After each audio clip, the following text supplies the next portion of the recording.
तो डेफिनेटली इनमें से कोई भी बेनिफिट क्लेम मत करना, क्योंकि कल को अगर आप जब पीआर के लिए अप्लाई करोगे।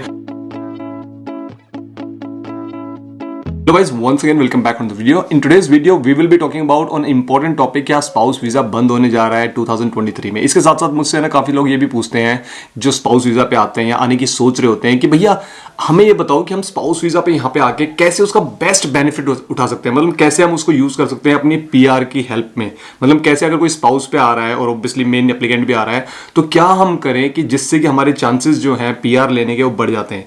तो इस वीडियो में इसके ऊपर हम डिटेल में बात करने वाले हैं कि भाई आप क्या क्या कर सकते हो, मेरी सजेशंस क्या क्या हो सकती हैं कि भाई यहाँ पे आते ही as a main applicant and spouse आपका अगर कोई भी आ रहा है तो आपके साथ, तो आप कैसे यहाँ पे काम कर सकते हो, किस तरह से पूरा अपने आप को ऑर्गेनाइज कर सकते हो जिससे कि आपको ज्यादा से ज्यादा बेनिफिट मिले। ठीक है, अब आप सोचो कि भैया ये आपको कैसे पता होगा, क्योंकि मेरी वाइफ जो है वो मेरे स्पाउस आई थी, ठीक है, यहाँ पे यूके में। तो अगर वो मेरे स्पाउस आई थी तो मुझे पता है कि भाई उस टाइम में हमने क्या गलतियां करी, क्या ऐसी चीजें करी जो हमें लगा कि बहुत सही हमने डिसीजन लिया। छोटी छोटी चीजें होती हैं जो आपको पता होनी चाहिए ना। अगर आपको पता है तो मेरी उन गलतियों से अगर आपको सीखने को कुछ मिलता है, अगर मेरी उन लर्निंग से अगर आपको सीखने को कुछ मिलता है तो डेफिनेटली ये आपके लिए हेल्प कर सकता है। वीडियो शुरू करने से पहले बता दूं, मेरा नाम है राजीव, मैं तो यूके के अंदर में स्टूडेंट्स के लिए और प्रोफेशनल्स के लिए काफी सारी हेल्पफुल वीडियोस बनाता हूं। अगर आप लोगों को लगता है कि इस तरह का कंटेंट आपको पसंद है तो do consider subscribing this channel. तो चलो शुरू करते हैं इस टॉपिक के बारे में। सबसे पहले तो ये बात काफी उठ रही है आजकल कि भैया क्या स्पाउस वीजा बंद हो रहा है या नहीं हो रहा। ये अभी ऐसा कुछ गवर्नमेंट ने कुछ भी नहीं बोला है, कहीं पे भी नहीं बोला है। और अगर आप ये सोचो कि भाई नहीं स्पाउस वीजा तो कभी बंद ही नहीं हो सकता ह्यूमैनिटी के बेस पे, जैसे मैंने पहले बोला हुआ है ह्यूमैनिटी के बेस पे कि भाई अगर हस्बैंड यहाँ पे आया या वाइफ यहाँ पे आई है तो डेफिनेटली उनका डिपेंडेंट अगर यहाँ पे आना चाहता है, क्योंकि आप अलग नहीं रख सकते ना उनको, तो ह्यूमैनिटी के बेस पे तो देखा जाए तो ये कभी भी बंद नहीं हो सकता और ना ही ऐसा होने देगा कोई। गवर्नमेंट भी नहीं चाहेगी इसको बंद करना और लोग भी इसके अगेंस्ट में बोलेंगे भाई ऐसे कैसे कर सकते हो। ठीक है, अगर दूसरी तरफ हम देखें जैसे यूएस में या फिर और अदर कंट्रीज में, अगर हम जॉब सीकर वीजा की बात करें, यूरोप में जॉब सीकर वीजा क्या है कि भाई अगर आपको 9 महीने का वीजा मिलता है, वहां पे क्या होता है कि आप खुद जा सकते हो लेकिन आप अपनी फैमिली को लेकर जा सकते हो जब तक आप अपने जॉब सीकर वीजा को कन्वर्ट करवा लो दूसरे किसी और वीजा में। ठीक है, तो इस तरह की सिचुएशन हो सकती है। जैसे यूएस में कुछ वीजा ऐसे हैं जहां पे आप अपने डिपेंडेंट को ला सकते हैं, या कुछ ऐसे वीजा हैं जहां पे आप अपने डिपेंडेंट को ला सकते हो लेकिन वो फुल टाइम काम नहीं कर सकते। तो आगे की अभी कुछ नहीं कर सकते, अभी ऐसा कहीं पे भी नहीं है, कुछ भी नहीं है कि 2022 में या 2023 में या 2024 में कभी भी स्पाउस वीजा बंद होने वाला है। So don't worry about it, अभी ऐसा कुछ नहीं है। आएगा तो definitely I will be the first one two let you know. ठीक है, कि भाई ऐसी कुछ न्यूज आई है। इसके साथ साथ अब बात ये आती है कि भाई स्पाउस वीजा पे अगर आप यहाँ पे आते हो तो मतलब किस तरह से उसको यूटिलाइज। सबसे पहले तो अगर किसी को पता नहीं है स्पाउस वीजा के बारे में तो मैं बता दूं कि भाई स्पाउस वीजा अगर आप यहाँ पे मेन एप्लीकेंट आता है कि अगर आप हस्बैंड हो, मेन एप्लीकेंट स्टूडेंट यहाँ पे आ रहे हो और आपकी जो डिपेंडेंट है उसको स्पाउस वीजा बोलते हैं, डिपेंडेंट वीजा भी इसको बोल सकते हो। डिपेंडेंट जो है वो आपके कि भाई वाइफ अगर आपके डिपेंडेंट है, हस्बैंड पढ़ने के लिए आ रहा है तो वो स्पाउस वीजा होता है या फिर वो डिपेंडेंट वीजा होता है। ठीक है, तो ये होता है स्पाउस वीजा। अब ये बात आती है कि भाई प्रोफेशनल्स को मिलता है, हाँ डेफिनेटली अगर कोई यहाँ पे टीयर 2 वीजा लेके आ रहा है तो उसके डिपेंडेंट जो आता है या स्पाउस वीजा बोलते हैं उस केस में भी, और डिपेंडेंट वीजा बोलते हैं। तो अब सबसे पहले तो ये चीज समझनी होगी कि भाई अगर आप यहाँ पे पढ़ने के लिए आ रहे हो कितने फीस लगा रहे हो, कोई 15 लाख लगा रहा होगा, कोई 20 लाख लगा रहा होगा, कोई और उससे भी ज्यादा लगा रहा होगा, कोई उससे कम भी लगा रहा होगा। एवरेज अगर 15 लाख के करीब हम लगाएं तो अगर आप यहाँ पढ़ने के लिए आ रहे हो तो डेफिनेटली अगर आपके साथ में स्पाउस आता है तो ये आपके लिए हेल्प हो जाती है बहुत ज़्यादा। मेंटली एक तो चैलेंजिंग होता है कि आप दूसरी कंट्री में जाते हो, आपको होम सिकनेस फील करनी पड़ती है और भी काफ़ी सारी प्रॉब्लम्स होती हैं। अगर आपके साथ आपका डिपेंडेंट आ रहा है, कोई आपके साथ आ रहा है तो डेफिनेटली आप मेंटली स्ट्रॉन्ग होते हो। ठीक है, इमोशनली आप स्ट्रॉन्ग होते हो, फाइनेंशियली भी डेफिनेटली आप स्ट्रॉन्ग हो जाते हो, क्योंकि एक नहीं तो एक तरफ कमाने वाला कौन होगा, जो मेन एप्लीकेंट आ रहा है वो अपना पार्ट टाइम जॉब कर सकता है, अपने खर्चे निकाल सकता है। लेकिन अगर कोई डिपेंडेंट उसके साथ आ रहा है तो डेफिनेटली अगर एक रूम मिला है वैसे भी उसको 650-700 पाउंड या 800 पाउंड जितने में मिलेगा उतने में मिलेगा। अगर डिपेंडेंट आ गया तो डेफिनेटली वो उनके साथ रह सकता है, तो एक रूम में 2 जने रह सकते हैं। ये तो यहाँ पे जनरली मोस्टली जगह पे ऐसे होता है। तो आपको जो है किराया तो वही सेम लगने वाला है, तो आपके जो खर्चे हैं वो थोड़े बहुत बढ़ते हैं, पर डिपेंडेंट होता है तो इतने मैसिव नहीं। अगर हाँ बच्चे हैं तो definitely that's a different scenario. अगर आप हस्बैंड वाइफ हो तो डिफरेंट सिनारियो है। ठीक है, अब वो आता है तो डेफिनेटली कि भाई जो डिपेंडेंट आता है, जो स्पाउस यहाँ पे आता है वो फुल टाइम जॉब कर सकता है। फुल टाइम मतलब कि उसके ऊपर कोई जॉब रिस्ट्रिक्शंस नहीं है कि भाई किस तरह की। हाँ, अगर आपको जॉब करनी है तो जॉब कर सकते हो, अगर आपको जॉब नहीं करनी किसी को तो आप बिजनेस भी कर सकते हो, वो भी कोई रिस्ट्रिक्शन नहीं है कि जो आपका स्पाउस या डिपेंडेंट आता है वो इजिली से यहाँ पे बिजनेस कर सकता है, किसी भी तरह का बिजनेस करना चाहे तो। हाँ, स्पोर्ट्समैनशिप नहीं कर सकता, जैसे कि ये तो मोस्टली वीजाज में कंडीशन होती है, या फिर डॉक्टर नहीं बन सकते, डॉक्टर से रिलेटेड काम नहीं कर सकते। ठीक है, स्टूडेंट के केस में होता है। मेरे को डिपेंडेंट के केस में मुझे नहीं लगता कि ऐसा कुछ होगा। रीजन बीइंग क्योंकि अगर मान लो मेरी वाइफ डॉक्टर है ऑलरेडी, तो क्या वो यहाँ पे आके डॉक्टर का नहीं कर सकती?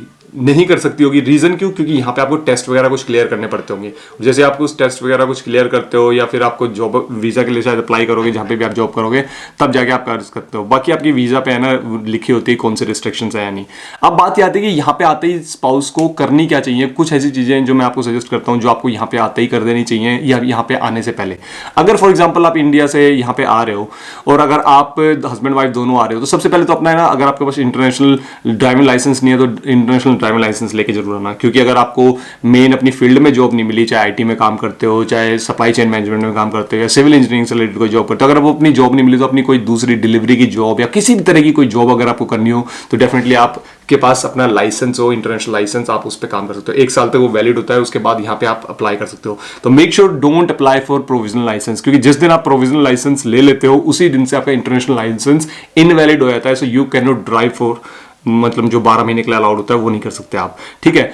तो अपना प्रोविजनल लाइसेंस जब भी अप्लाई करना, जब आप 1 साल तक अपने इंटरनेशनल लाइसेंस को यूज कर लो। दूसरी चीज क्या होती है? दूसरी चीज ये होती है मेन कि भाई अगर आप यहाँ पे डिपेंडेंट वीजा पे आए हो, ठीक है, तो आपको एक जो मुझे जो लगता है पर्सनली कि आपको करना चाहिए, आपको आते ही यहाँ पे जितनी भी जॉब मार्केट है, क्योंकि फुल टाइम आप जॉब कर सकते हो, आप जॉब ढूंढ सकते हो और हर तरह की अपनी फील्ड में जॉब ढूंढना शुरू कर दो। रीजन बीइंग क्या है? क्योंकि अगर आपका जो मेन एप्लीकेंट है जिसके थ्रू भी आप आए हो वो तो अपने पढ़ाई कर रहा होगा, उसको तो पार्ट टाइम कर सकते हैं।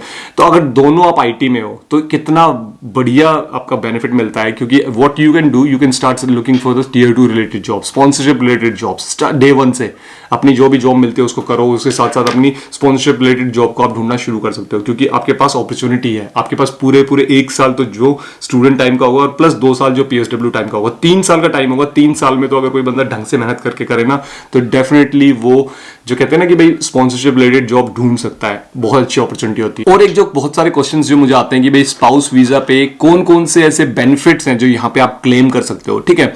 इसके बारे में अगर मैं बात करूं कि भाई बेनिफिट्स, मोस्टली आप बेनिफिट्स क्लेम नहीं कर सकते। अब जैसे कि मैटरनिटी लीव होती है, मैटरनिटी लीव अगर आप मान लो यहाँ कहीं पे भी जॉब कर रहे हो तो मैटरनिटी लीव क्या होगी, कोई कंपनी 6 महीने की देती है, कोई 12 महीने की देती है, कोई 8 महीने की देती है, कोई 2 महीने की देती है, तो उसको आप क्लेम कर सकते हो। यहाँ पे चाइल्ड बेनिफिट मिलता है। चाइल्ड बेनिफिट क्या होता है कि भाई एक बार आपका बच्चा पैदा होता है तो मंथली आपको कुछ पैसा मिलता है गवर्नमेंट की तरफ से, 80 पाउंड या 100 पाउंड कुछ इस तरह का। अगर आपकी कुछ जो सैलरी ब्रैकेट है उससे नीचे आपकी सैलरी है तो ठीक है, उसके लिए आप क्लेम कर सकते हो। इस तरह की चीजें। अब कोई यहीं पे बात आती है कि क्या आप department of work health and pension से रिलेटेड अगर कुछ बेनिफिट्स हैं वो उसको ले सकते हो। हाँ, उसको आप ले सकते हो। अब यहाँ पे बात आती है क्या काउंसिल टैक्स रिलीफ आप ले सकते हो। वो कुछ होता है कि अगर काउंसिल टैक्स आप पे नहीं कर सकते तो जॉब सीकर अलाउंस नहीं, ये सारी चीजें नहीं ले सकते आप। बहुत बड़ी लिस्ट है, मैं आप लोगों के साथ एक स्क्रीन पे एक स्लाइड में दिखा देता हूं। ये सारे बेनिफिट्स जो हैं आप बिल्कुल भी क्लेम नहीं कर सकते। तो मेक श्योर अगर आप यहाँ पे रह रहे हो यूके में और अगर आप स्पाउस वीजा पे हो तो डेफिनेटली इनमें से कोई भी बेनिफिट क्लेम मत करना, क्योंकि कल को अगर आप जब पीआर के लिए अप्लाई करोगे तो आपके लिए प्रॉब्लम हो सकती है और आपकी पीआर की जो एप्लीकेशन है वो रिजेक्ट हो सकती है। तो इस बात का जरूर आपको ध्यान रखना है। आप स्पाउस वीजा पे या डिपेंडेंट वीजा पे हो तो make sure don't claim any of these benefits which are shown on your screen, ठीक है। क्योंकि ये गलतियां ना कुछ लोग कर देते हैं, मतलब अनजाने में कर देते हैं। क्योंकि अगर लोगों को पता हो तो डेफिनेटली कोई भी रिस्क नहीं लेगा अपने आगे की फ्यूचर जर्नी पे, अगर फ्यूचर पीआर पे। लेकिन जब पता नहीं होता तो वो इस तरह की मिस्टेक कर लेते हैं। तो डेफिनेटली यही मेरा रीजन था इस वीडियो को बनाने का, इस चीज आपको बताने का, क्योंकि मुझे पता है कि जब आप यहाँ पे डिपेंडेंट वीजा पे आते हो या नए नए यहाँ पे आते हो किस तरह की प्रॉब्लम होती है और कैसे आपको यहाँ पे अगर कोई छोटी से छोटी इन्फॉर्मेशन मिलती रहे ना तो आपके लिए बहुत बेनिफिशियल होती है।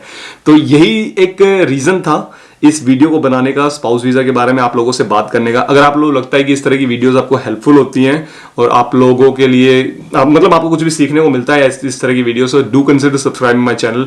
और अगर आप लोगों को लगता है कि भाई और इस तरह कोई कंटेंट में वीडियोस बनानी चाहिए मुझे, तो नीचे कमेंट सेक्शन में आप मुझे सजेस्ट कर सकते हो किस तरह की टॉपिक पे आप चाहते हो कि मैं वीडियोस बनाऊं।